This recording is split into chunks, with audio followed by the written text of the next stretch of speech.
But also, I mean, the Akashic records are been talked about for thousands of years. Uh, Totally. in the Vedic text, I mean, God, I forgot the earliest concept of this being talked about, but this is a concept that's been around thousands and thousands of years. So this is just not a new age, something that came up in the last 30 or 40 years concept. And it's been called the Akashic for a long time as well.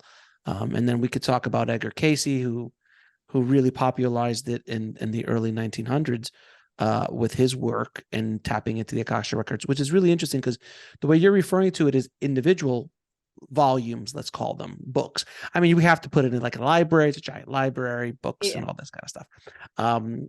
But you can also tap into the world's record in the sense that like you can look at things that are going to happen, things that have happened before, kind of like your wallet idea, the wallet story that you were about to tell. So can you explain to us that, if you can go a little deeper into how you Sure. found your friend's wallet using the Akashic records? Yeah. So everything has a record. Your house has a record.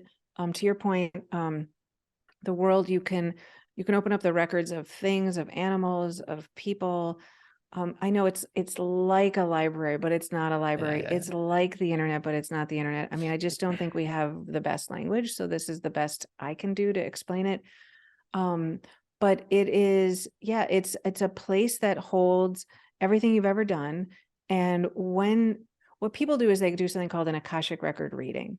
Okay. So you'd come to me as my client and you'd say, I've got a problem right in my life. Like I'm stuck. I'm frustrated. I'm um looking, seeking, wanting to get a breakthrough in some way in my life. Right. And so an Akashic record reading, I'd read those sentences and then I'd open up your Akashic records. And it's like the best way I can say it again is imagine a Google search for your soul at that point. So it returns back one thing, one record for your highest good in this moment, right? So if you're checking out ski trips and you go into Google, you're going to get a ton of stuff and you have to sort through it. In an Akashic record reading, you ask a question, you get back like one search result. And it is so powerfully helpful for what it is that is stuck within you in that moment that people are like brought to cathartic tears almost every time I do readings, or they're just like, they're always deer in headlights. They're like, how do you know? So I'll give you my example, but I walked into my first Akashic record reading and I was telling a few friends, I just want to live in a modern minimalist apartment in the lake. I don't know, Mm. random, right? This woman says, she opens up my records. And the first thing she says, she goes, I see a modern minimalist apartment on the lake. I was like, wait, what? And I didn't know what it was. I didn't know why I was there. My partner at the time took me and I was like, what? Right? And then your brain just kind of freaks out because there's no way that this person could know it. And then she starts to tell me things about my soul, about what is so deeply true to me that if you were to get a team of therapists, all my best friends, and a guru in a room and said, what's the best information for Laura in this moment? I don't think they could do as good of a job as this reading. She told me about the books I wanted to write. She told me about my relationship with my son. Everything comes through without judgment and without a sense of right or wrong. So you get this beautiful conversation that, you know, when you hear something that's true on a soul level, like you're seeking, you're looking, you're searching, and then you read the sentence and you go, oh, that was it. That was it. That was what I've been waiting to hear. And I'm just like something unlocked inside of me. And I feel like I had a profound opening or awakening.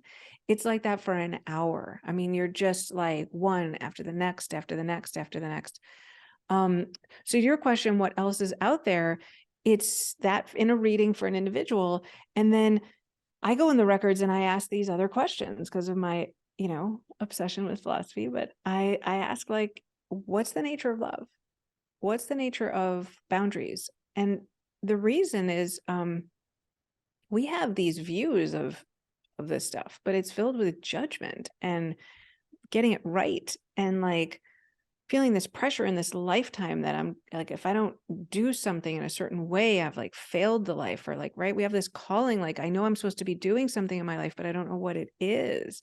So an Akashic record reading can help you hear what you signed up for in this lifetime, because the idea is you write a soul plan for what you want, Right. and then you get here and life's a little harder than we anticipated, or there's free will. People like choose different things and do different, they don't go according to the plan, right? Or Right. something happens.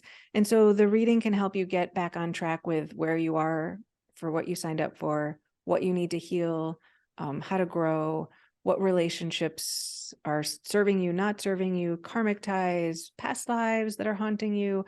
And it just gives you the perfect vocabulary to unlock an ability to move forward. And then you get that philosophical wisdom. What does forgiveness mean when you're looking at it through the realm, the view of the Akashic realm? And it's profoundly more beautiful and kind of simplistic. You're just like, oh, I can do that, right? Like I can do that.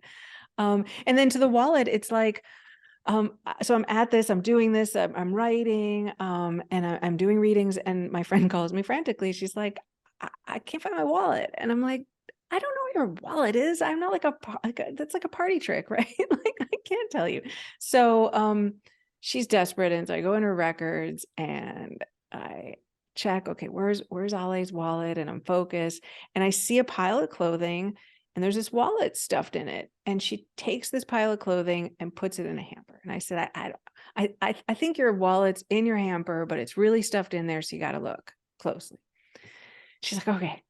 3 hours later, she didn't call me. So I'm like, that shit didn't work. This is not the Akashic records. I don't know. I feel ridiculous. You're abusing the system. You're Like, abusing the yeah, system. like, come on. This is a healing modality for the soul. This is not about your wallet. So she calls me. She's like, I found my wallet. I go, where was it? And she's like, in the hamper. And I'm like, well, why'd you take you 3 hours? And she said, well, I didn't do what you said. I didn't look closely. I just looked really superficially. And so I went back and I dumped the whole thing out and it was stuffed in there. And I was like, whoa. Right. I'm like, oh shit. Like it's a record of everything we're doing, even the stuff we don't remember, right? You lose things. So my partner at the time caught wind of it. She was like, I lost my credit card a week later. And I was like, oh, come on. I don't want to do that again. Like it still feel like a party trick. And I said, it's between your glove compartment in your car, but you got to move your car seat forward. She comes back 3 minutes later with a photo. There it was, like lodged right in there. But again, it fell out of her pocket. She didn't know. So it's not just the subconscious that we're capturing. It's literally everything. To watch the full video, click on the link below. And don't forget to subscribe.